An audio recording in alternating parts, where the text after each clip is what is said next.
here on Lynes on Design. I am here at Habitat for Humanity at the Glen. It is fantastic. I'm here with our friends. Pat is here. Brenda is here.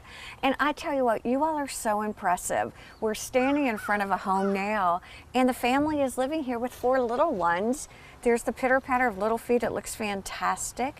Talk to us a little bit about what's going on, and we're standing before the actual sponsors. Well, actually, this family just moved in, Debbie, right the day before Thanksgiving.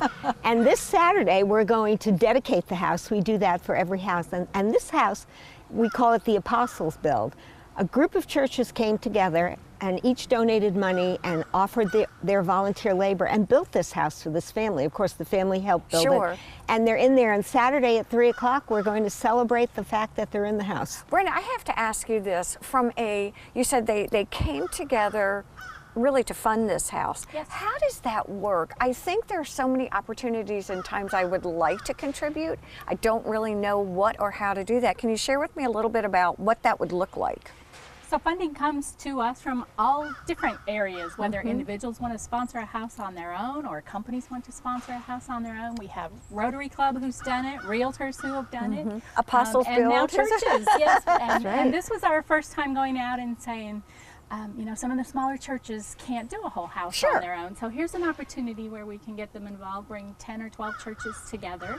They each raise their little pool of money to contribute. How and then fun is that? Provide the volunteers. Right. Do you go out and talk to different groups or individuals? Absolutely. Because I work with so many adolescents and young families. You said you get great young volunteers too. Talk to me about volunteers, if you will. You know, volunteers run the gamut. They have to be 16 to work on the construction site, but from 16 to, there is no upper limit really. What can you do? And we do everything from laying sod, painting walls, building walls, putting on a roof. There's an endless number of things that need to be done. We always need help. So anyone who wants to come just needs to get in touch with us, and we'll tell them when we have an opening. All right, Brenda, you're going to like this question. So if I'm not so sure what I could really do to contribute, but I really want to work, how do you do that? Because I've never built a house.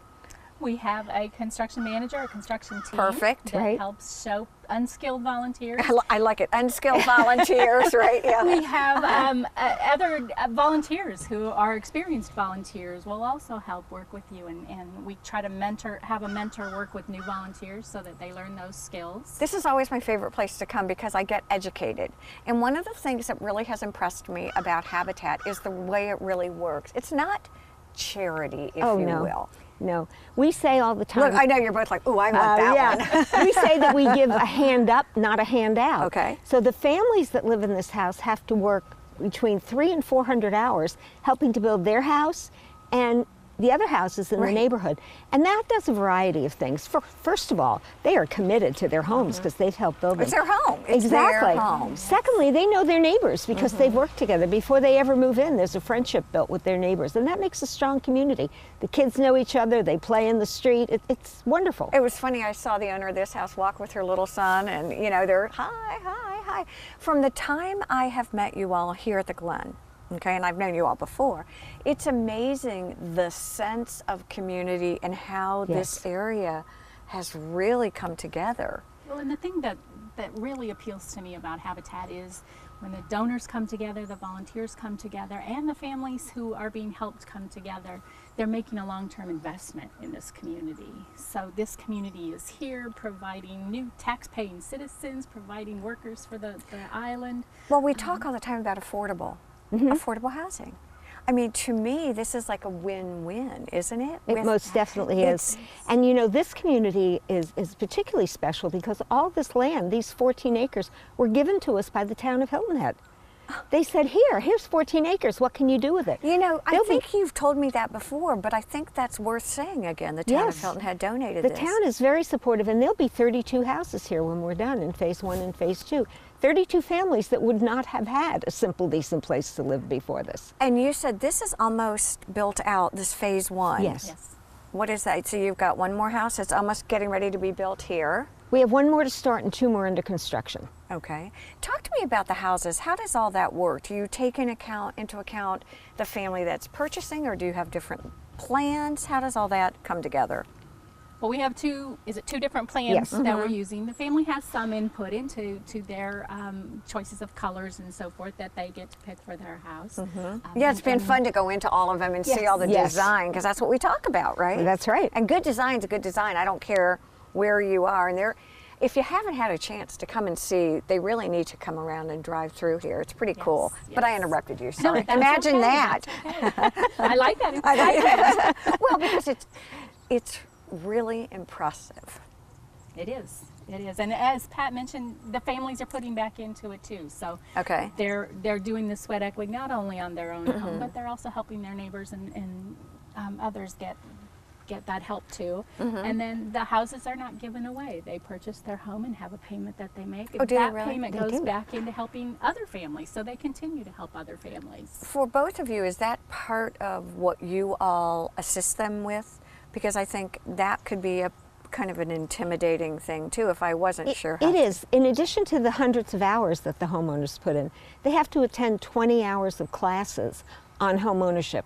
Most of that has to do with financing. Gosh, I wouldn't mind that myself. I think it's a good idea for everybody Right. before they buy a house. It's budgeting, it's managing your income versus your bills, and the mortgage that we hold on these houses is at 0% interest. So it means that the people who live in these houses can raise a family with one job. Mom and dad are around for the kids, and that makes a huge difference. Mom and dad are at school when the kids have an event. They're not working 2 or 3 jobs to keep.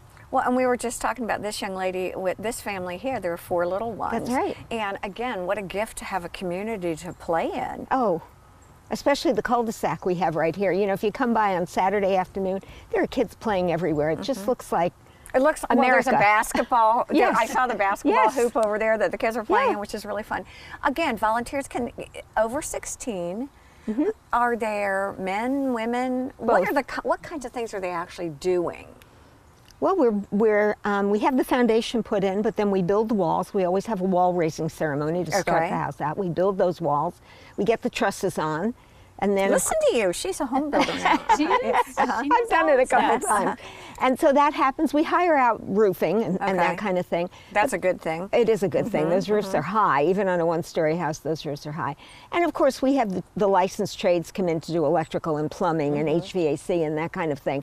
But the volunteers are here. They're doing the siding, they're painting, they're doing landscaping, they do the framing. So we couldn't do it without them. They're remarkable. Let me ask you another question that I think I always forget to ask. When I'm walking through, it's not simply the home that I'm looking at, but the landscaping. The exterior is very curb appealing. Yes. And again, when we talk about affordable housing, okay, places that people can live and afford, oftentimes that's something that I feel like is glossed over, but it's the community is beautiful. Is that something that's important to you, and how does that work? One of the differences between owning your home and renting a place to be is you've got that pride of ownership. So when the volunteers come in and work with you to get that landscaping all put in place and so forth, that's now yours, and so you want to take care of it and you want to make it look good, and that's part of the home ownership dream is being able to take care of your things. Well, and I guess that makes a lot of sense, and which probably makes me understand more why each home has has its own personality. Yes, Sure. Right? Yeah. it does. So do the owners have input into, like, I see geraniums, I see camellias, I see soccer balls, I see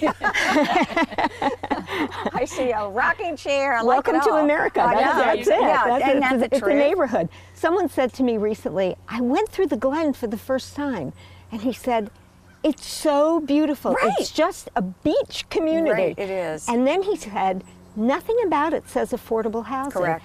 And I said, this is what affordable housing can be. This is what it can be. Well, Absolutely. It does a lot to break the stereotypical Yes. idea of what affordable housing really Right. looks like, because I think this is absolutely amazing. I'll tell you, I'd actually like to ask what people can do to participate with Habitat before we go, because I know we've just got a few seconds. Well, the thing is to just contact our office. I always tell people whatever skill or interest you've got, there's a way that we can get you involved with Habitat. So contact our office, get onto our website, and make that first reach out, and then we will get you engaged. Woo! I love that. Thank you. Okay, go. I was just going to say, for those who don't think they have construction skills, come work at the Restore. We've got a that's space the there as well. best. We've got, if you have an interest, we have a need, so call us. Exactly. You guys, thank you so much. Thank you. Thank you, on Debbie. Lynes on Design.